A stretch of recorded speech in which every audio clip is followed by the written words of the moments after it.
Olá, meus amigos, olá, meus irmãos, que o Pai Eterno abençoe a todos. Uma irmã me fez uma pergunta sobre esta passagem de Mateus 21, verso 12 e 13, quando o Messias ele entra no templo, expulsa dali todos os que vendiam e compravam, derrubando mesas, cadeiras, e com isso ele fala uma coisa no verso 13, que muitas pessoas não compreendem até hoje. E por que não compreendem? Não compreendem porque estão remendando pano velho em vestes novas há muito tempo. Então a nossa mente ela já está cauterizada, não conseguimos mais separar. Agora quando você vai separar, vai tentar tirar o pano velho da roupa nova, muitas das vezes acaba de rasgar. São poucos aqueles que conseguem separar, porque tem que ter muito cuidado para você não acabar se fermentando mais ainda. É necessário entender, quando ele disse que não podemos remendar pano velho em roupas novas, ele estava justamente falando sobre isso. Por exemplo, esta passagem aqui, nós temos que analisar. Ele está acontecendo na velha aliança, quando ainda tudo acontecia na letra, quando tudo acontecia na carne, ou esta passagem já acontece na nova aliança, onde tudo se renovou, onde tudo é espírito. Então nós temos que fazer essa separação. Devemos lembrar que o Messias ele disse está consumado quando ele morreu, não quando ele nasceu. Então essa confusão das pessoas estarem remendadas com panos velhos, ela vem de muito tempo. Porque o livro Bíblia, ele foi criado, compilado na verdade, justamente com essa maldade, para manter o povo na carne. Porque se as pessoas nascerem do Espírito, o sistema perde todo o poder. Porque aí nós vamos entender em espiritual o que é pastor, nós vamos entender o que é templo, nós vamos entender tudo, o que é ceia, o que é batismo, e as pessoas se libertam. Então eles colocaram o Novo Testamento começando ali em Mateus, para que as pessoas agora vivessem como sendo um pano novo, ou seja, sendo filhos da graça, só que praticando obras da velha aliança. Então esses, infelizmente, como disse Paulo em Romanos 7, estão em adultério perante o Pai. Estão mantendo relações com a mulher repudiada, como está escrito em Lucas 16. A mulher repudiada é Israel, pessoas que precisavam ver para crer. Já os nascidos do Espírito não precisam, só que o sistema religioso usou de muita maldade, trazendo para nós um livro onde a nova aliança começa no nascimento do Messias. Eu não discordo que o Messias ele era um vinho novo para aquele povo, mas ele dizia, se não renovar o odre, não compreenderão o que eu digo, porque ele era o vinho novo. Você está entendendo? Ele era o vinho novo. Então é necessário nós fazermos essa separação de tempos para podermos compreender melhor o que se está dizendo. Então vamos lá. Aqui no verso 13... após ele expulsar ali os cambistas, derrubar as cadeiras, fazer aquela algazarra, ele quebrou tudo lá. No verso 13, ele diz, está escrito, a minha casa, ela será chamada casa de oração. Será, futuro. Quando que isso aconteceria? Na nova aliança. Porque a casa do Pai, como disse os profetas, não é um local feito por mãos humanas.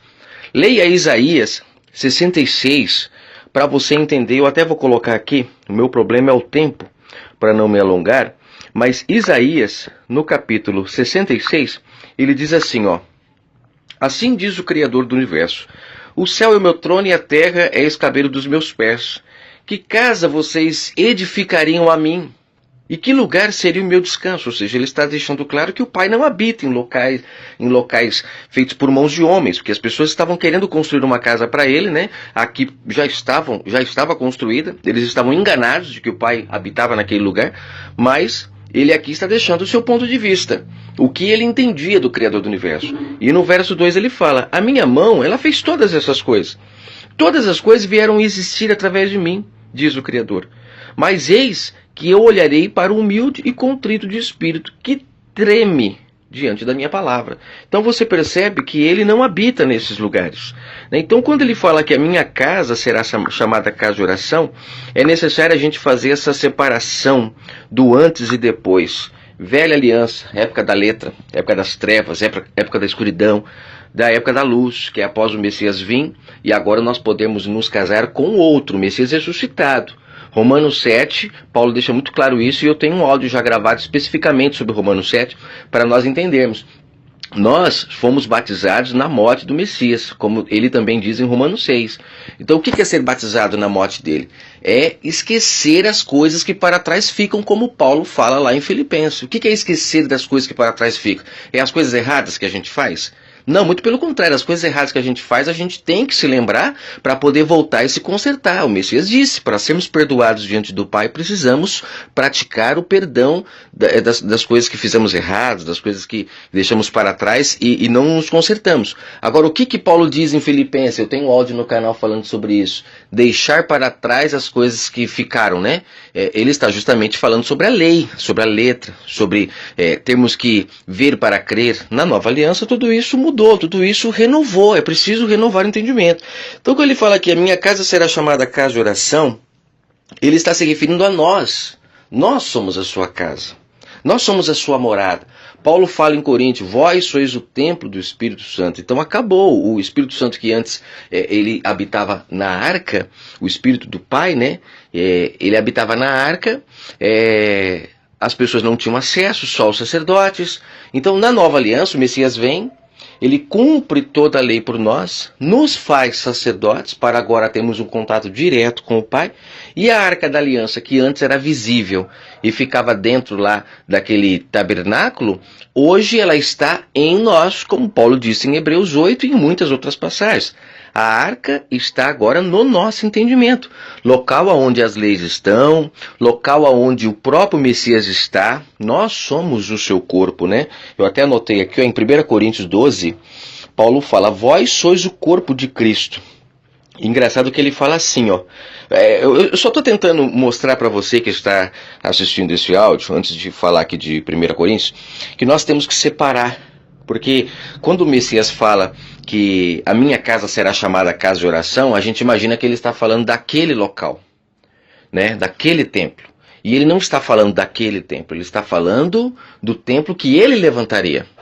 Você se lembra, antes de falar de 1 Coríntios, que Paulo afirma que nós somos o templo hoje, na graça, não é mais o templo físico, lá em João, no capítulo 2, deixa eu até colocar aqui rapidinho. Olha, eu vou colocar para você ver como que é interessante esta passagem. Ela é libertadora quando você separa a velha aliança da nova. Aqui, ó, João 2,19. Respondeu-lhe o Messias, derrubai este santuário. Ele se referia justamente a este local que ele entrou fazendo algazarra ali e destruindo tudo. Ele fala, derrubai este lugar, porque em 3 dias eu vou levantar o verdadeiro santuário, ó Pai, né? Eu vou levantar o verdadeiro templo. E nós temos que ter em mente que esses 3 dias que ele se referiu aqui, já aconteceu. Então, depois que ele ficou lá 3 dias no seio da terra, e ele ressuscitou, ali ele deu início ao novo templo. E o falso templo, que era aquele de pedra, ele disse que seria derrubado, e justamente foi. Agora temos aí em cada esquina um templo que levantaram desobedecendo a ordem dele, porque o templo verdadeiro que ele diz que levantaria em 3 dias, somos nós. A prova disso está aqui, ó, 1 Coríntios 12, no verso 27.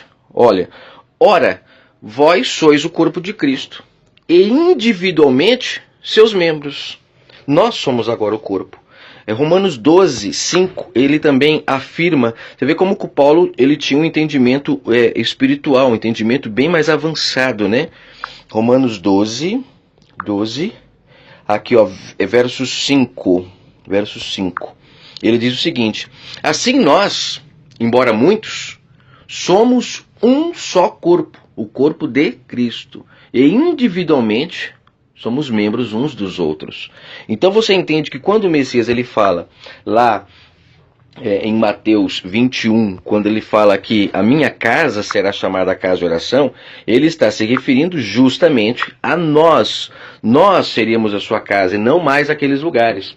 E o interessante é que ele fala aqui no verso 13 o seguinte, após ele falar que a minha casa será chamada casa de oração, ele fala assim, ó, vós, porém, fazeis a minha casa de covil de salteadores.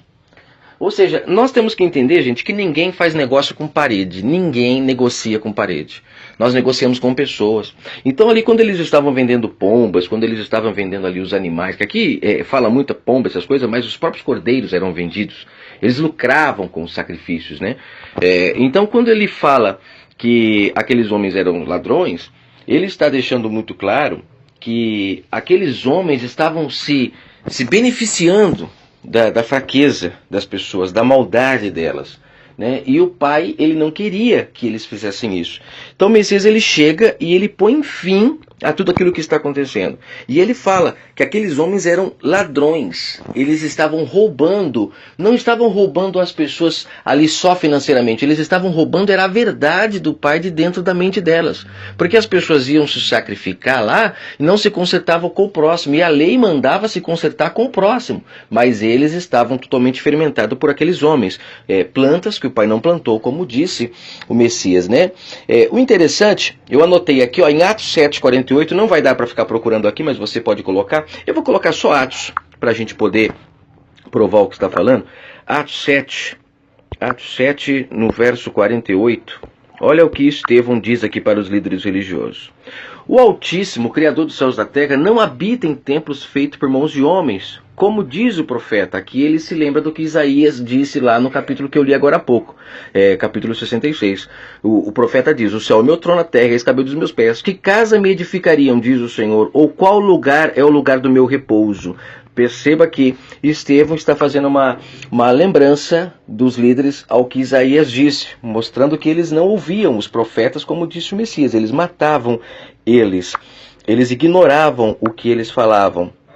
E aqui Paulo fala, ó, em Atos 17:24, Paulo também afirmando, ele diz: o Deus que fez o mundo e tudo que nele há, ele sendo Deus do céu e da terra, não habita em templos feitos por mãos de homens, e nem tampouco ele é servido por mãos de homens. Então essa expressão que nós vamos para a igreja para servir a Deus é uma blasfêmia, porque aqui Paulo deixa claro que é impossível servir a Deus com mãos de homens, como se ele necessitasse de alguma coisa, pois ele mesmo é quem dá a todos a vida, a respiração e todas as coisas, é ele que dá.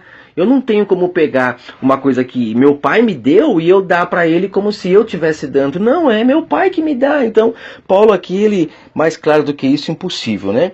Agora, uma coisa que eu queria falar, olha a necessidade de nós separarmos os textos quando a gente está lendo, em que época foi falado, para você conseguir fazer essa separação, tirar, descosturar o pano velho que foi remendado em você.